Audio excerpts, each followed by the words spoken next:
જોયું જમેરાજ, મારી દીકરી કેટલા મસ્ત ગરબા ગાય. હા જોઉં જ છું. એના ભેગા ભેગી મારી જિંદગી ગરબા ગાય છે.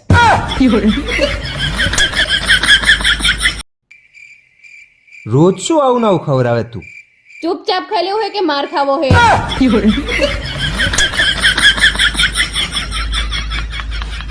હા પ્રણાલા, હા બોલ. મેં આપણી બાજુવાળી જલપાન કીધું કે માતા જોડે વાત કરવી છે. તો એને શું કીધું તને? તો કે હું બીજી હું કે. હા તો ત્યાં શું કીધું એને? તે મેં કીધું તું બીજી હું તો હું તમારી બહેન ત્રીજી હું. એમાં વાત નહીં કરવાની. બધા સ્વાર્થી થઈ જાય. હવે હું પોતાનું કામ હોય તાણે જ વાત કરે.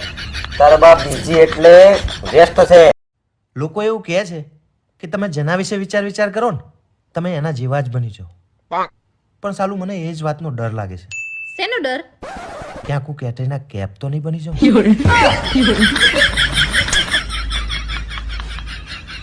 લગન પહેલા બધી છોકરીઓના મા બાપ એવું કહેતા હોય છે કે અમારી દીકરી તો ગાય છે ગાય. પણ એવું ચમ નહીં કહેતા કે ગાય ને માથે બે શિંગડા છે. બેબી, મારથી એવું ખાવાનું નહીં બનતું. તો કઈ વાંધો નહીં, છોડી દે. હાચે? ઘર છોડી દે.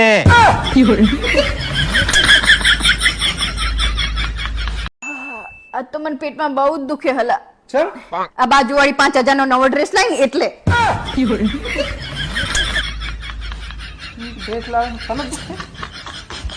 હા પ્રણોલા, બોલ. હું તમને ફોન કરું ને તો તમે કાપી નાખજો. હું તારી સામે તો બેઠો હું, વાત કરવી તો કર લે ને. ફોન કરે ને હું કાપી નાખું એવું શું કરવા કરવું તારે? એવું નહીં, હું અઠવાડિયાથી તમારી જોડે બાજવા માટે તમારો વાંક ગોતી રહ્યું, પણ જે તમારો વાંક જ નહીં નીકળતો ને હું કઈ રીતે તમારી જોડે બાજુ. હા પ્રણોલા, હા બોલ. કાલ મેં મારા સપનામાં એવું જોયું કે તમે પાડોશણ જોડે બગીચામાં હાથમાં હાથ નાખીને ફરતા હતા. પણ બકા એમાં રિહાય શું કરવા? એ ખાલી સપનું જ હતું. તે રિહાય જ ને. તમે મારા સપનામાં આવું કરો તો તમે તમારા સપનામાં કેવું કરતા હશો? લોકો એવું કહે છે કે તમે જેના વિશે વિચાર કરો ને તમે એના જેવા જ બની જાઓ. પણ સાલું મને એ જ વાતનો ડર લાગે છે. શેનો ડર? ક્યાંક હું કેટરીના કેપ તો નહીં બની જાઉં.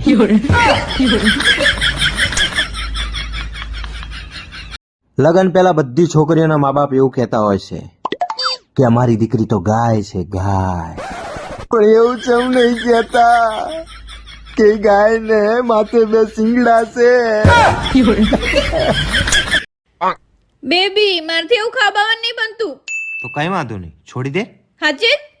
ઘર છોડી દે.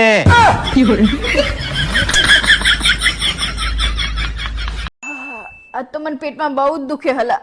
આ બાજુવાળી 5,000 નો નવો ડ્રેસ લાવી ને એટલે.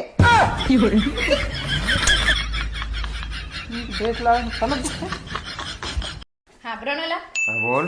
હું તમને ફોન કરું ને તો તમે કાપી નાખજો. હું તારી સામે તો બેઠો હું, વાત કરવી તો કર લે ને. ફોન કરે ને હું કાપી નાખું એવું શું કરવા કરવું તારે? એવું નહીં, હું અઠવાડિયાથી તમારી જોડે બાજવા માટે તમારો વાંક ગોતી રહ્યું, પણ જે તમારો વાંક જ નહીં નીકળતો ને હું કઈ રીતે તમારી જોડે બાજુ. હા પ્રણોલા, હા બોલ.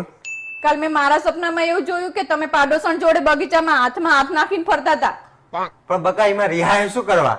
એ ખાલી સપનું જ હતું. તે રિહાય જ ને. તમે મારા સપનામાં આવું કરો તો તમે તમારા સપનામાં કેવું કરતા હશો? આખી દુનિયા મારા પ્રેમને ખિલાફ હતી. મને સમજાવતા હતા કે ના કરીશ, પણ હું કોઈનું ના માન્યું અને મેં આખરે પ્રેમ લગ્ન કરી જ લીધા. હવે મને સમજાય કે દુનિયા કેમ ના પાડતી. મારા તો નસીબ જ ખરાબ છે સાહેબ. લગન મારે આલિયા ભટ્ટ જોડે કરવા હતા અને થઈ ગયા મારા સસરાની છોકરી જોડે.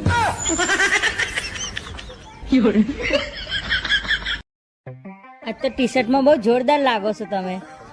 ભાઈ તું ગમે એટલી ચાંપલાગીરી કરી લે, બાકી નવી સાડી તો નહીં જ લઈ આલવાનો. ટી શર્ટ જ સારી લાગે છે, બાકી સ્વભાવ તો કૂતરા જેવો છે. મારું નામ ભાવલો ભમરાડો છે. હું બહુચરાજીનો છું. મને લગ્ન સર્કલ એપ વિશેની માહિતી મારા એક મિત્રએ આપી હતી અને આમ તો રૂટીનમાં તો હું કપડાનો ધંધો કરું છું, પણ અખતરો કરવા માટે મેં લગ્ન સર્કલ એપમાં પગ ઘાલી દીધો. લગ્ન સર્કલ ગેમ રમીને મને જાણવા મળ્યું છે કે આમાં મારા બહુ જ ગલાઈ ગયા છે અને એમાં રૂપિયાનું પણ બહુ ધોવાણ થાય છે. કે તમે જે પણ મહિને કમાવો છો એ તમારી પત્ની 5 જ મિનિટની અંદર વિડ્રો કરીને એને વાપરી નાખે છે, તો હું તમને એટલું જ કહેવા ચાહીશ કે લગ્ન સર્કલ એક બહુ જ ભયંકર ગેમ છે, એને પોતાના જોખમે રમવી. નસીબમાં જો દીકરી લખાય ને તો એને નસીબદાર કહેવાય. પણ જો એ દીકરી સાસુ સસરાની હોય તો એને કરમની કઠણાઈ કહેવાય.